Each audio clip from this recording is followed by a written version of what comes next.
or separately, sorry, having 59 and 48% forest wealth in by their own, right?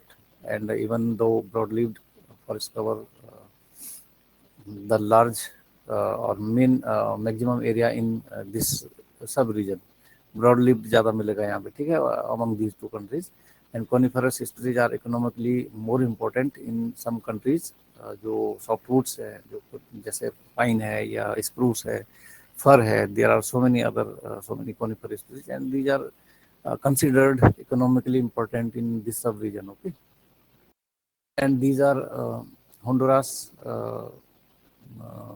है जो इनमें से the country, it is having Pinus eucarpa and Pinus caribia, and in the Mexico region Pinus montezumai and Pinus ayachu tea is there in Mexico. And further deforestation rate is noticed more heavy in coniferous forest as compared to the hardwood or other broad-leaved species type, right?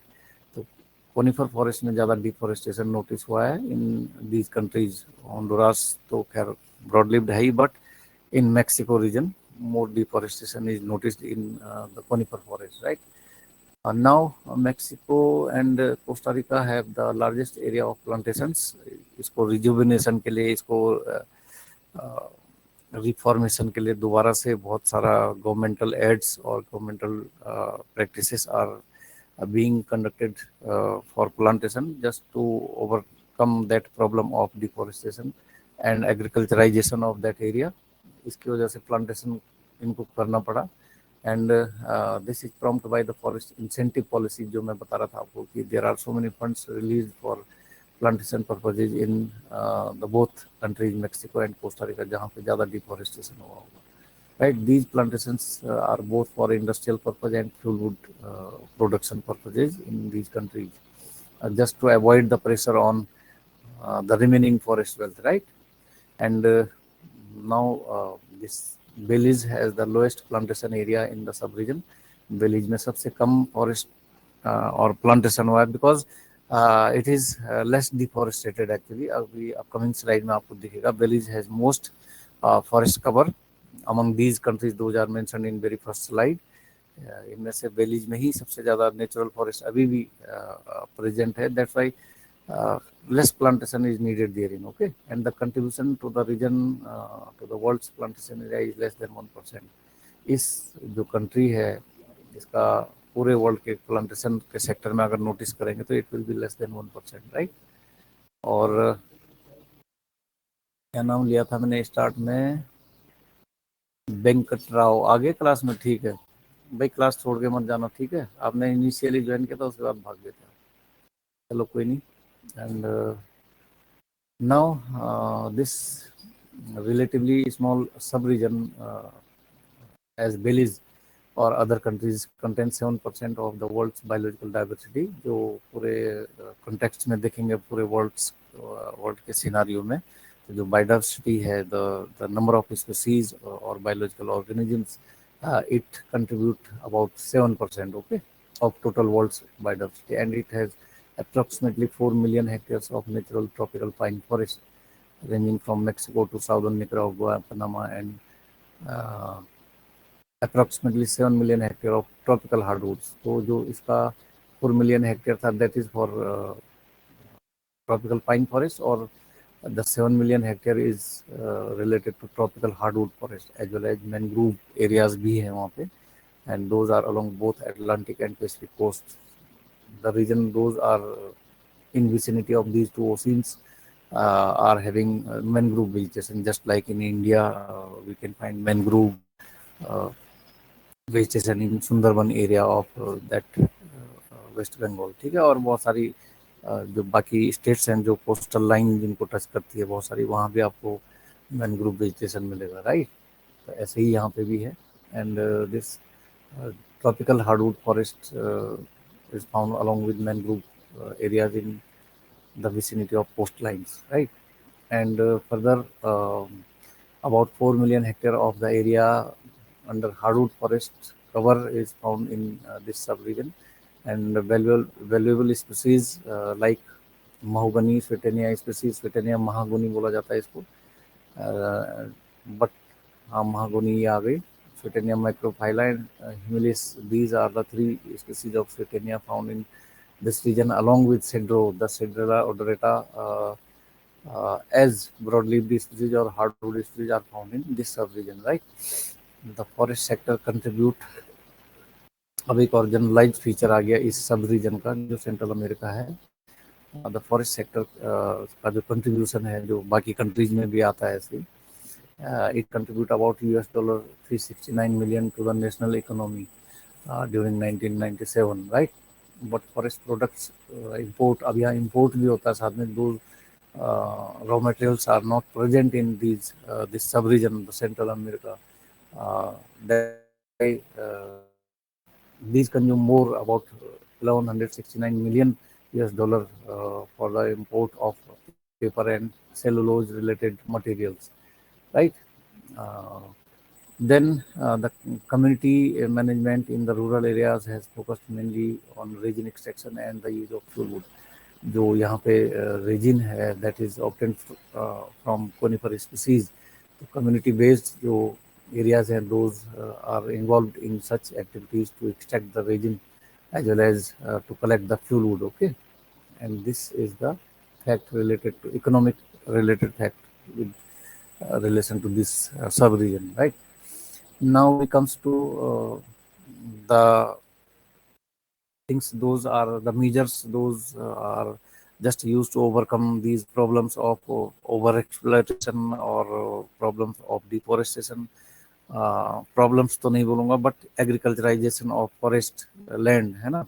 अब उसके लिए क्या rules regulation हैं, what are the things those are being adopted by this sub-region, the Central America, are mentioned in upcoming two slides, ये और next वाला, ठीक है। In general, popular participation in forest management has increased, just like in India also. India में भी जब initial जब ये we are republic or we are independent during 47 और 50 में हम रिपब्लिक हुए थे, डिजिग्नेट हुए थे, तो at that time there was forest wealth, but at the same time the English people has just overexploited the raw material from our country to their nation. England और British में सारा ले गए थे यहाँ से बहुत सारा मटेरियल, रॉ मटेरियल, और then there was need of the plantation और rejuvenation of the forest wealth. फिर उसके बाद बहुत सारी फॉरेस्ट पॉलिसीज आई, बहुत सारे फॉरेस्ट प्रोटेक्शन एक्ट आया, वाइल्ड लाइफ प्रोटेक्शन एक्ट आया, सॉइल कंजर्वेशन एक्ट आया, और जो एनवायरनमेंट प्रोटेक्शन एक्ट आया। There are so many rule regulation formed just to rejuvenate or just to reform the destroyed forest or biodiversity wealth of our country। तो ऐसे ही यहाँ पे भी हुआ जब बहुत सारा एग्रीकल्चराइजेशन हो गया और डिफॉरेस्टेशन हो गया और प्रेशर इंक्रीज हो गया ह्यूमन पॉपुलेशन का। देन जॉइंट फॉरेस्ट मैनेजमेंट, जैसे इंडिया में JFM है ना, जॉइंट फॉरेस्ट मैनेजमेंट एक पूरा सिस्टम रन करता है along with the forest department and local peoples of that particular region। ऐसे ही यहाँ पे भी है।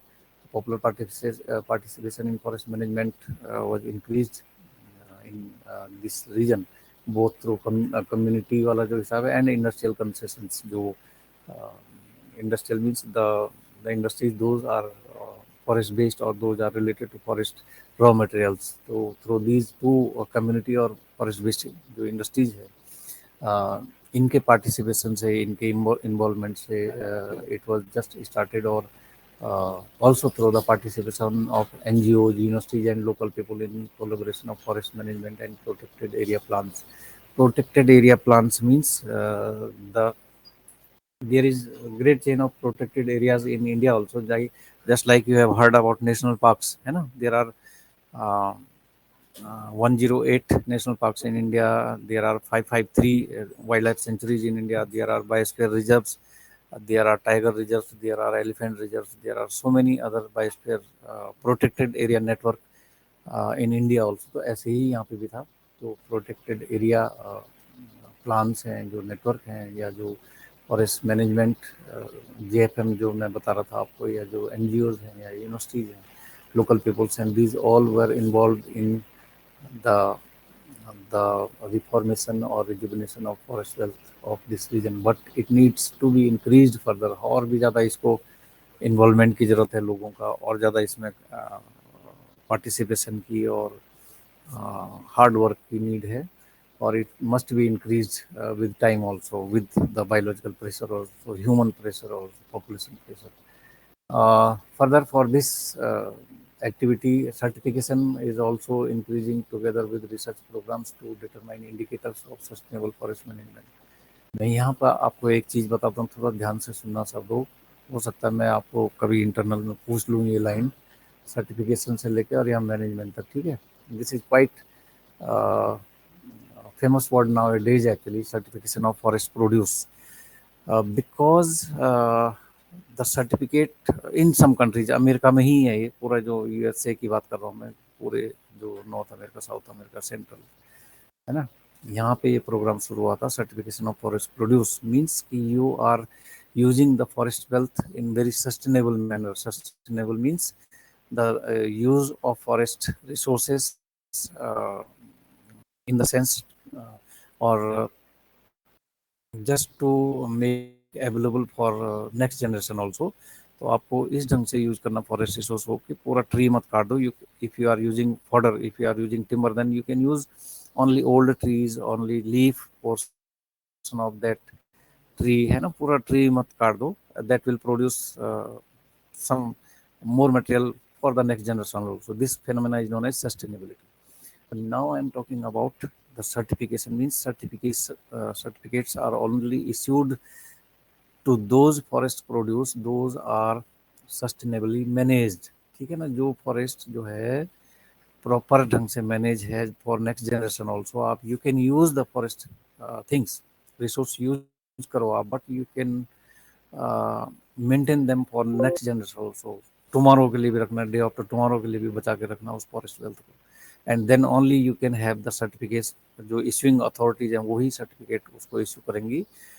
The produce that is obtained only from the sustainably managed forest. तो यहाँ यही बात हो रहा है कि certification process is also increasing together with research program. Further research are also needed therein. वो भी रन कर रहे हैं कि how to manage, how to protect our forest. ठीक है ना. And that determine the indicators. कुछ आपको ऐसे साइंस और ऐसे इंडिकेशन मिलना चाहिए कि यू आर जस्ट प्रोटेक्टिंग और managing the forest also for next generation. ठीक है. ऑफ सस्टेनेबल फॉरेस्ट मैनेजमेंट जो बात हो रही, sustainability, use the things in sustainable manner. Okay, and then the certificate will only issued on the basis of these indicators कि you are saving forest also. ठीक है, you are not destroying forest, you are not deforested that area. ठीक है ना, आप use कर रहे हो but maintaining the biodiversity, maintaining the diversity of species present over the year. Right, क्योंकि इतने सारे डेटा जो आपने अभी देखे कि ओनली 4%, ओनली 7%, और इतना इतना ज़्यादा लॉस हो गया due to population pressure. That's why these reforms are quite adopted there in. Right. Further इसके बाद और भी है. Other important issues include giving an appropriate economic value to the forest and their produce in the national economy. वही है, whenever we are issuing certificate to particular produce, forest produce, then it will definitely have some more value. इसकी ज़्यादा cost होगी. अभी आपको एक example देता हूँ. इंडिया में आप कभी भी किसी फेयर में जाना, जो ये डेवलपमेंटल फेयर चलते हैं, जैसे यहाँ देहरादून में अभी कभी जाओगे आप लोग. अभी तो कोविड की वजह से बहुत सारा बैन हो गया, बहुत सारे रिस्ट्रिक्शंस आ गई, but there are developmental fair लगते हैं कई जगह पे. आपके एरिया में भी लगते होंगे. यहाँ परेड ग्राउंड है एक जगह पे, वहाँ पे लगता है कई बार खादी ग्राम उद्योग वाला या विलेज डेवलपमेंट अथॉरिटीज वाला या गवर्नमेंट ही ऑर्गेनाइज करती है नॉर्मली. तो in that case what we found, there are so many clothes, there are so many things those are produced by farmers. वो सोल्ड होने के लिए आती हैं, वहाँ पे डिस्प्ले में रखी रहती हैं, और peoples those visit that fair में बाय द थिंग्स. अब आपको एक चीज़ बताऊँ, जब आप ऑर्गेनिक प्रोड्यूस की बात करते हैं, है ना, कोई भी चीज़ जब आप मार्केट में जाओगे, किसी भी मॉल में जाओगे, तो वहाँ there are two categories of the things. जो जो पल्सेस हैं, जो खाने की चीज़ें हैं, जो फूड आइटम्स हैं, if the tag that is mentioned as organic food, है ना, ऑर्गेनिक होगा तो वो ज़्यादा कॉस्टली होगा एज कम्पेयर टू नॉर्मल. आप कभी भी कोई भी चीज़ सेल बाई करने जाओगे, चाहे पल्स है, चाहे कोई भी वेजिटेबल है, if that is having the tag of organic produce, then it will definitely have higher cost, ठीक है ना। Organic means you are not using chemical fertilizers to produce that that product, है ना। जो आपने वेजिटेबल है, जो पल्स है, जो जो जो आपका राइस है या जो व्हीट है, कोई भी चीज़, if that is grown only under the FIM, जो कंपोस्ट है, FIM से आपने प्रोड्यूस किया यूज करके, है ना, तो it means you are maintaining the richness of soil fertility also. आपने केमिकल फर्टिलाइजर मिलाया तो सॉइल की फर्टिलिटी खत्म हो जाएगी time by the time, and it will not no more sustainable for further generation, है ना।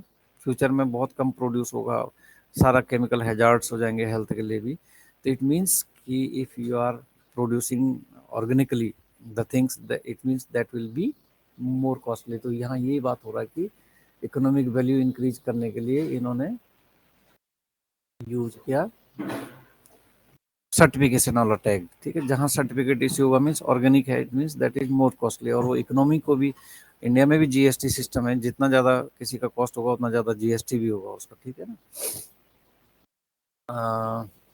That quantifying the environmental services provided by forest, ये जब आप बात करते हो सस्टेनेबिलिटी की या ऑर्गेनिक प्रोडक्शन की, तो it means that is also give some grade, environmental grade भी मिलते हैं उस चीज़ को, है ना। एनवायरनमेंट भी प्रोटेक्ट हो रहा है साथ में।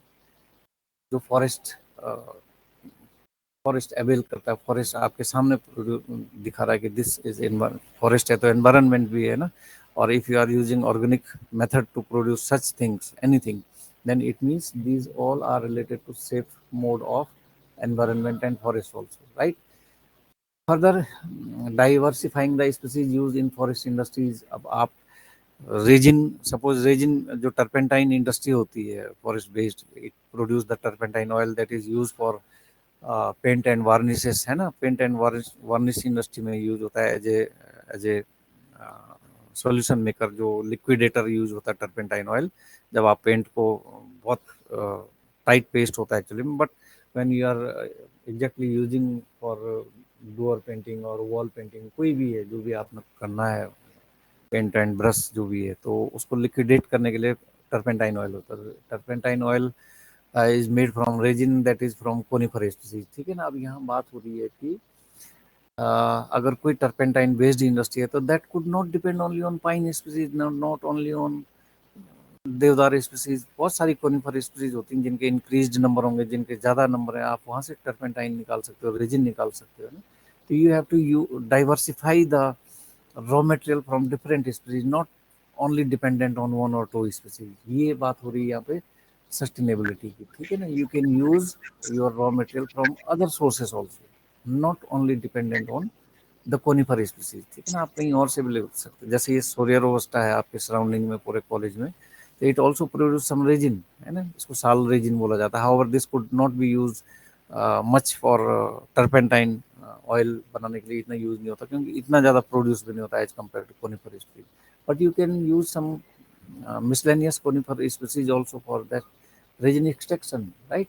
तो ये डाइवर्सिफिकेशन होना चाहिए स्पीसीज का।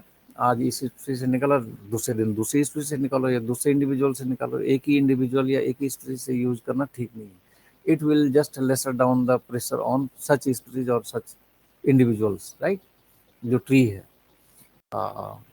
Basically for forest based industry, जो मैंने तो टर्पेंटाइन का जस्ट एग्जांपल दिया, पर so many things are there, ठीक है ना। जैसे किसी का बार्क यूज होता होगा कुछ मेडिसिन बनाने में, किसी का लीफ यूज होता होगा, किसी का डाई यूज होता होगा फ्रूट से या लीफ से या फ्लावर से, है ना। तो you can not dependent on only one और टू और three species, you have to diversified the species for industrial uses, right. Documenting local knowledge, इस सब के लिए आपको लोकल नॉलेज भी होना बहुत जरूरी। You have to enlist all the things those are used by local peoples for different usages, आप उनको भी डॉक्यूमेंट करके, इसको बोला जाता है TEK, ट्रेडिशनल इकोलॉजिकल नॉलेज, ठीक है ना, या traditional knowledge. There are two terms related to this documentation of local knowledge, ठीक है ना। मीन्स ट्रेडिशनल नॉलेज और traditional ecological knowledge, these two terms are there, TEK और TK, ठीक है। ये आप लोगों को माइंड में ठीक करके रखना, TEK और TK, ठीक है। traditional knowledge or traditional ecological knowledge. That is the listing of local knowledge for appropriate forest management. उनको पता होता है लोकल पीपल को, जो हमारे एंसेस्टर्स हैं, जो हमारे सीनियर्स हैं, कि which leaves, which bark, which roots, which fruits are use for particular medicine, particular food, particular, है ना। यहाँ आप डाइवर्सिफाइड कर सकते हो और उस सारी लिस्टिंग करके you can also help in the management of forest and research on biodiversity and forest plantations. You have to go through further research on the base of these local knowledges, है ना, just to save biodiversity, और जो आपने further plantation propose है आपके पास, which type of species will use for plantation in particular areas. Normally it is considered that the local indigenous species must be used for plantation in particular area, ठीक है ना।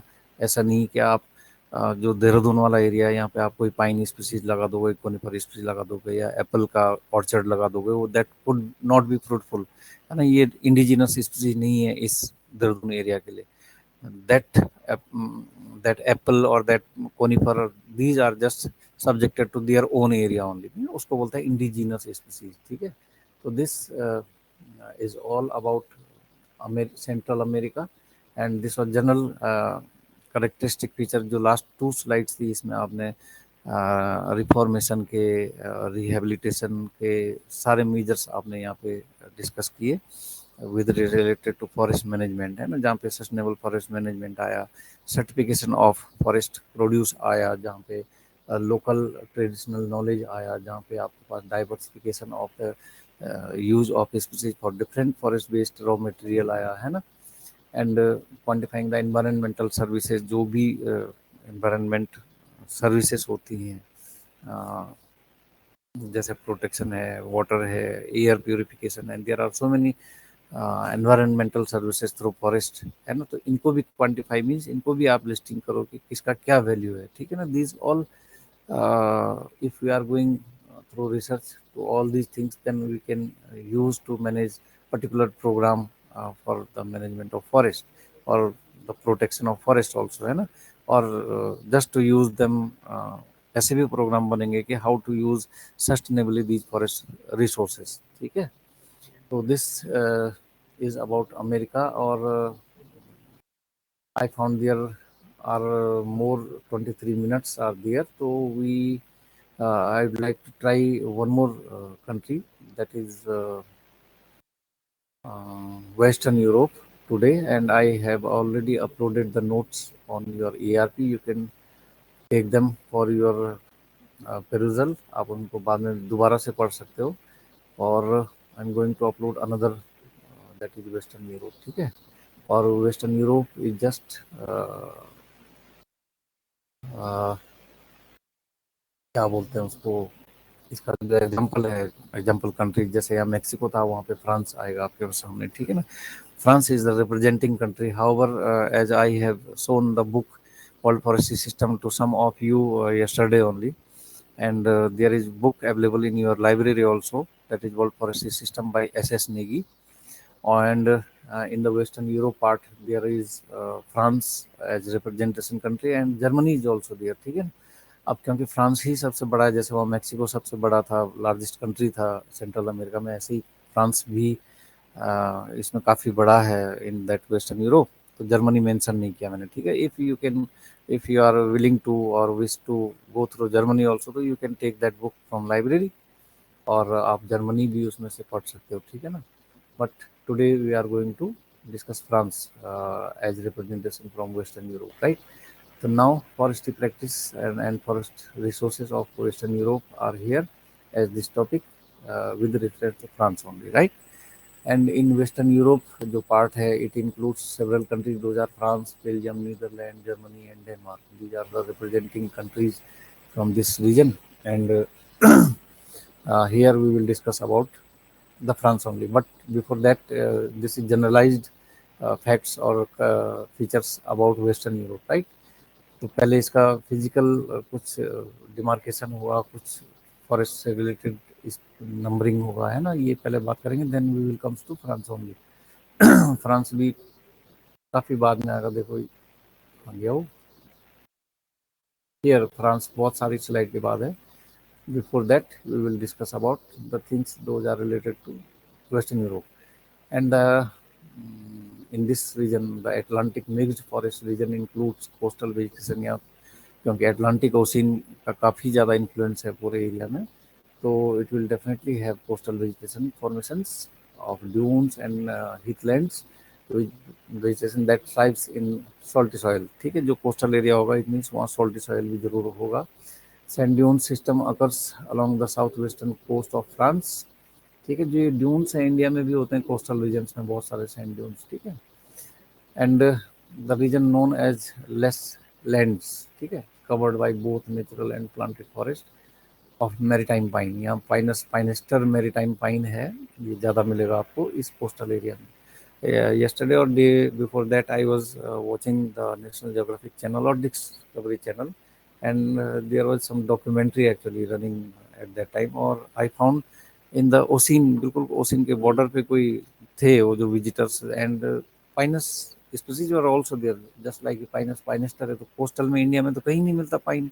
However there is a species sea pine that is Casuarina equisetifolia. ठीक है ना, उसको B food भी बोला जाता है, इंडियन बी फूड।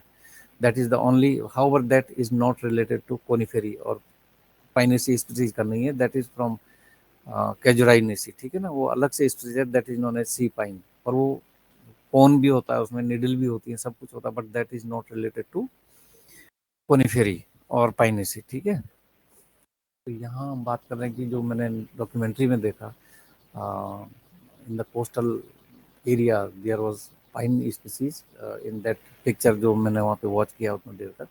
तो ईगरली I was also watching that कि मैं अभी इसको क्लास में भी डिस्कस करने वाला हूँ। तो yesterday or day before I have watched that documentary, and this area, the coastal region of this France और जो भी है, they are rich in plant life and home to a number of endemic species।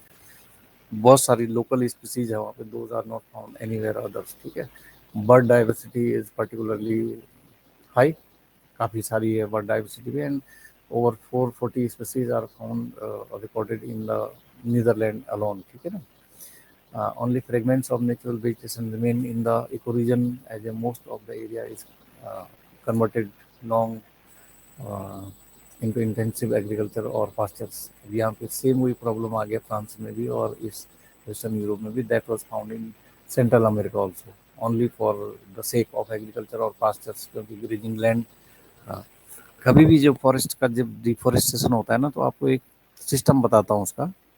Once you clear the forest, तो आपको 5 year तक तो खूब अच्छा रिच न्यूट्रिएंट सॉइल मिलेगा, because that has decompose leaf litter और बहुत सारा रिच, बिल्कुल न्यूट्रिएंट रिच सॉइल मिलेगी।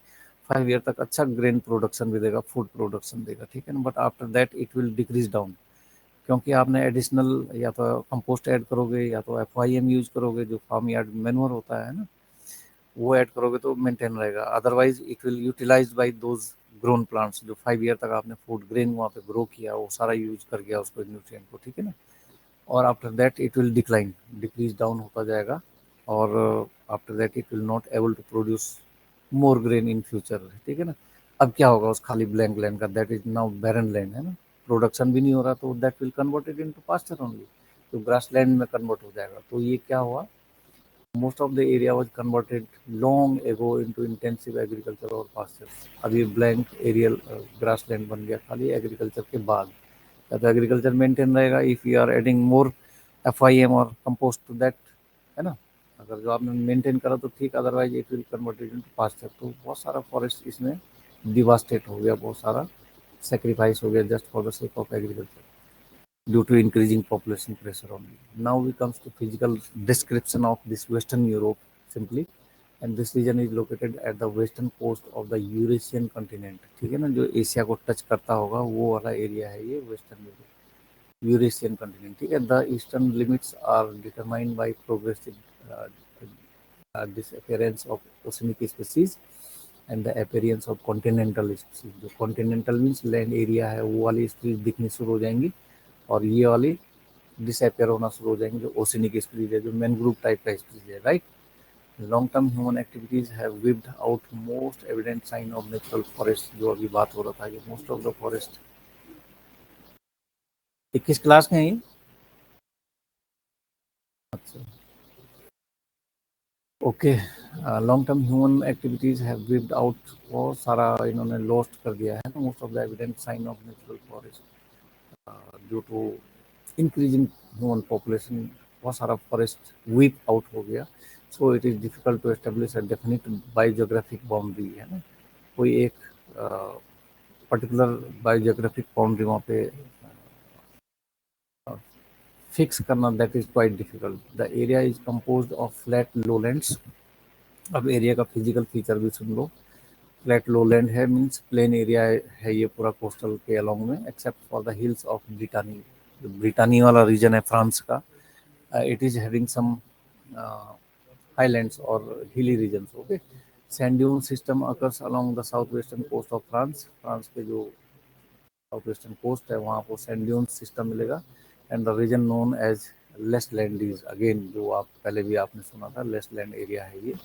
And these are covered by both natural and planted forest now it is. मतलब ये जो रीऑक्यूपेशन है या जो रिजुविनेशन है या जो रिफॉर्म्स के थ्रू आपको फिर से फॉरेस्ट दिखना शुरू होगा, प्लांटेड होंगे या फिर आपको नेचुरल मिलेंगे कुछ पैचेज, है ना, ऑफ मेरी स्पेशली ऑफ मेरी टाइम पाइन, जो Pinus पाइनस्टर। and this area is quite rich in plant life. They are the home of a number of endemic, जो अभी यहाँ पे बात हुई थी कहीं पे स्टार्ट में, लास्ट स्लाइड में, ठीक है ना, local species are found therein. Now we comes to more characteristic feature of this region, Western European जो एरिया है। Temperature variation and precipitation level are not limiting factors to biodiversity. इनका कोई ज़्यादा role नहीं है बायोडाइवर्सिटी को एक endemic करने में या उसको रिस्ट्रिक्ट करने में। There is no great role of precipitation and temperature, and the mean annual temperature are between 9 to 12 only from north to south. North वाला एरिया जस्ट लाइक इंडिया है, नॉर्थ टू साउथ में आएंगे तो increase होता जाएगा south की तरफ। And annual precipitation ranges from 700 to 1000 millimeters on average, right? Soils are generally acidic in sedimentary basins and on Hercynian crystalline bedrock are found in Brittany region जो थोड़ा सा हिली ट्रैक्ट है। And the Loire river, the only remaining European lowland river without major river bed regulation is found here. Okay, Loire river यहाँ मिलेगी आपको जिसमें ज़्यादा lowland है ये। ओके, एंड दीज आर जो बाकी दूसरी रिवर है that is Gironde, Seine, Rhine, Ems, Weser and Elbe. These are the other rivers, those are found at lower elevations, right? ये थोड़ा सा ब्रिटानी के पास मिलता है आपको लोरी, ठीक है। Now several mixed oak forest are also found in the region. Oak mixed forest मिलेंगे and these are dominated by Quercus robur and Betula pendula. Okay, और Quercus robur and Fagus sylvatica, these are the combination found in this region on the coast line Finland with Ulex gallii. ये दूसरा species है जो coastal line में मिलेगा आपको, Ulex गाली करके। These should be actually italicized, ये italicized ही थे originally, but after conversion to PPT from PDF, ये क्योंकि auto convert करता है ना PDF में, that's why it just changes the italics, self change हो गया इसमें खुद ही। These are italics. This is scientific name of species that found in coastal line of heathlands. These occur and adapted to local ecological conditions. ये वहीं localized हो गई of wind and sea spray, ठीक है। In general heathlands with Ericaceae, जो Calluna Erica है या Ulex species है, these have replaced natural forest।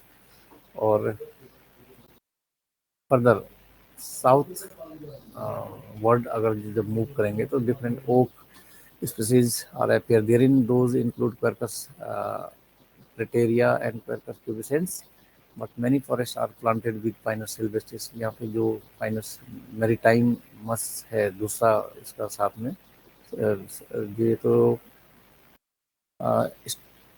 इसको बोला जाता है Scots pine. This is locally known name by Scots pine, ठीक है। पाइनस सिल्वेस्ट्रिस जो आपने किसी अभी आएगा प्रोमिनेंट स्पीच में, इसका नाम भी आएगा आपके पास, इंग्लिश नेम भी आएगा, ठीक है। तो पाइनस मैरीटाइमस जो पाइनेस्टर था उसका ही दूसरा नाम सिनोनिम है ये। And these are found in southern part of this western Europe, mainly on poor sandy soils. ये इसका सॉइल टाइप है, ठीक है। and these are conifer species found in the coastal areas of this Western Europe. And further, only fragments of natural vegetation remain in this region. कुछ patches मिलेंगे अब, mostly are the planted nowadays, just as a part of rejuvenation, okay, of that area. As most of the area was converted long ago into intensive agriculture, ठीक है ना. और agriculture की species क्या थी, barley, wheat, sugar beet and corn. These are the species for which the forest land was devastated. और in the more time, अगर जो इनको मेंटेन नहीं किया आपने प्रॉपरली, सॉइल में FIM नहीं मिलाया, और you can not add the compost, then it will converted into pasture, ठीक है ना. These agricultural land include some of the most productive soil of Western Europe. Okay, these are the things related to Western Europe. Now we comes to France as a representing country, or it is the second largest country of Western Europe, and English Channel occurs on its northwestern side, Atlantic Ocean and Mediterranean Sea on the southeastern side, and physically France can be divided into these parts. There are 6 or 7 parts rather simply. Number one is Paris Basin and North France. The physical region, actually these are the physical region of France. And this Paris Basin and northern France is characterized by land slopes gradually away from Paris to the narrow clay plains. And this area is drained by river Seine, Marne and Osi, right? Now comes to second physical region, that is Brittany, and it comprises of northwestern part of the country, and it is mainly of uplands. जो high hills की बात कर रहा था मैं, वो है यहाँ पे, and some old rocks are found there. Those undergone intensive weathering to form infertile soil covered by vast forest. Okay, जब weathering हुआ इन old rocks में तो वहाँ पे soil बना, और that was infertile soil actually, but having the vast forest cover also, right? Next part, that is third part, southwestern France, and it is also known as the basin of Aquitaine, and region is drained by rivers Dorgogne and Garonne, right? A large forest tract occurs in south of Gironde estuary, right? यहाँ आपको forest tract मिलेगा जरूर इस वाली river के south में. Then we comes to the next part, that is Ronisoni Valley and Mediterranean France, and it forms a corridor between the Alps and Jura Mountains range on the east and Central Plateau on the western part, right? Then we come to Central Plateau, and it occurs in central France and rises towards the southeastern and inclined into Rhone River Valley. ठीक है, Rhone River में ये plane में convert हो जाएगा, but ये rise होता है south east part of France में. Then we comes to next sixth part, that is Alps Jura mountain system, or two mountain ranges run along the border of France Italy. Italy और France के border में run करती हैं दोनों ranges, and France Germany. ठीक है, जो Alps है वो फ्रांस इटली के बीच में बॉर्डर बनेगा, और जो जुरा माउंटेन सिस्टम है दैट इज फ्रांस जर्मनी के बीच में बॉर्डर बनेगा. विद स्टीप स्लोप्स, बहुत स्टीप स्लोप्स भी इनमें, डीप गलीज है, फास्ट फ्लोइंग स्ट्रीम्स हैं, रिच फॉरेस्ट है, just like Uttarakhand and Himachal part of India. Then we comes to next seven part, that is Pyrenees, and these are the mountain range also with average elevation of 2000 to 3500 meters above sea level. Okay, कितना ज़्यादा mountain range है, India में भी ऐसे ही जो हिली regions में. ठीक है, and towards Spain this region descends to the plateau of Meseta. Meseta में जाके ये प्लेट्यू के as a form of plateau ये खत्म हो जाता है, ये हिली रेंज. ठीक है, and number of small glaciers occur there also, right? Next part or last part, that is eastern France, and it is further subdivided into Lorraine Plateau and Alsace region, right? The eastern France के दो part. Now comes to climatic feature of this region France, and two main climatic types occur in France. One is Mediterranean type with hot dry summers and warm winters, और जो second type है that is the continental type जो climate है, and this is with a milder climate. Milder means normal climatic conditions हैं यहाँ पे. और जो मेडिटेरियन है यहाँ पे थोड़ा एक्सट्रीम्स हैं, हॉट ज़्यादा होगा, ड्राई भी होगा, but winters will B not extreme, ये वार्म विंटर्स होंगे, है ना. बाकी कॉन्टिनेंटल वाले में क्या होगा कि माइल्डर, बिल्कुल एवरेज टाइप ऑफ टेम्परेचर और winters will be there, right? then we comes to forest type of France. First one is sessile and pedunculate oak type. ये sessile और pedunculate आपने forest botany में कहीं पे पढ़ा होगा. These two terms are related to botany actually. और इस टाइप के जो oak हैं, those are found in the first forest type और mainly occurs in central and northern France. Generally found on the barren soils, जो बिल्कुल barren land थी वहाँ मिलेगा ये. And the fir is dominant in nomadic areas, and nomadic means the areas those are once occupied by the nomad peoples and then they left to another area. ठीक है ना, जो यहाँ से वहाँ बार बार विजिट करते रहते हैं. हमारे यहाँ भी गुर्जर्स होते हैं, बहुत सारी जो ऐसी ट्राइब्स हैं, those visit from one two another areas. Winters में वो प्लेन एरियाज में आ जाएंगे और समर्स में वो हाई हिल्स की तरफ चल जाएंगे. These peoples are known as nomad peoples. ऐसे ही यहाँ पे भी है. Fir is dominant in Normandy area, जहाँ नोमेड पीपल्स होते हैं उस एरियाज में फर डोमिनेंट होता है. And the beech another species that will sessile oak in Paris basin. Paris basin में मिलेगा आपको बीच और sessile oak, right. But fir मिलेगा आपको नोमेडी एरिया में. Next one we have pine type of forest and Scots and Austrian pines are dominant in this pine forest. Okay, Scots वही जो Pinus sylvestris बोला था आपको. Okay, अभी इनके नाम भी आएंगे देखने. Next forest type that is oak, beech and birch type forest, and these are found in eastern France with 4 forests of these species. Forest तो हैं पर poor condition में बिल्कुल ही उनका maintenance नहीं हो पाया I think. And a mixture of scrubs and oak forest dominate in southern France. Scrubs means short height tree. Okay, these are short height trees. बाकी trees होंगी oak के साथ में but are of short height and these dominate in southern France. Next we have beech and silver fir type forest. And beech occurs in Pyrenees, जो high hill area था वहाँ आपको beech species मिलेगा. And Alps mountain between 50 to 750 metres of sea level. And जो आपको silver फर, ये जो second type है, ये मिलेगा at over 750 metres above sea level because that was 200 to 3500 meters था इसका पाइनीज का जो रेंज था. ठीक है ना, तो यहाँ लोअर रेंज में तो मिलेगा आपको क्या, बीच. ठीक है, और जो अपर रेंजेज है वहाँ over 750 metres above sea level you will found silver fir. Mountain pine भी मिलेगा that nears upper tree line. Tree line means the last biological जो ट्री होते हैं जहाँ भी वेजिटेशन मिलेगा that is known as tree line.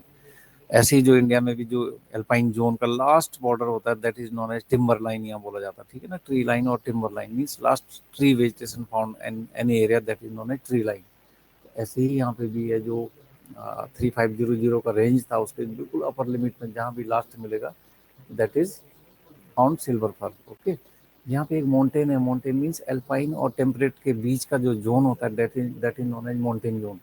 ठीक है, इंडिया में भी जब हम एलिवेशनल ट्रांजेक्ट करते हैं वेजिटेशन का, सॉरी ज्योग्राफिक लैंड का, तो फर्स्ट जो सी लेवल के आसपास आता है that is tropical, then subtropical that is related to Dehradun, then temperate that is related to Chakrata Mussoorie, and after that alpine zone. ठीक है ना, तो सबके बीच के मिक्स जोन भी होते हैं. जैसे टेम्परेट से एल्पाइन की तरफ मूव करेंगे तो that will be known as mountain और सब माउंटेन जोन. ठीक है, तो ऐसे यहाँ माउंटेन जोन है जो जस्ट टिम्बर लाइन के नीचे वाला जोन होगा that is known as mountain. तो यहाँ आपको सिल्वर फर मिलेगा, right. Next we have spruce pine and fir type forest and these found along the coast.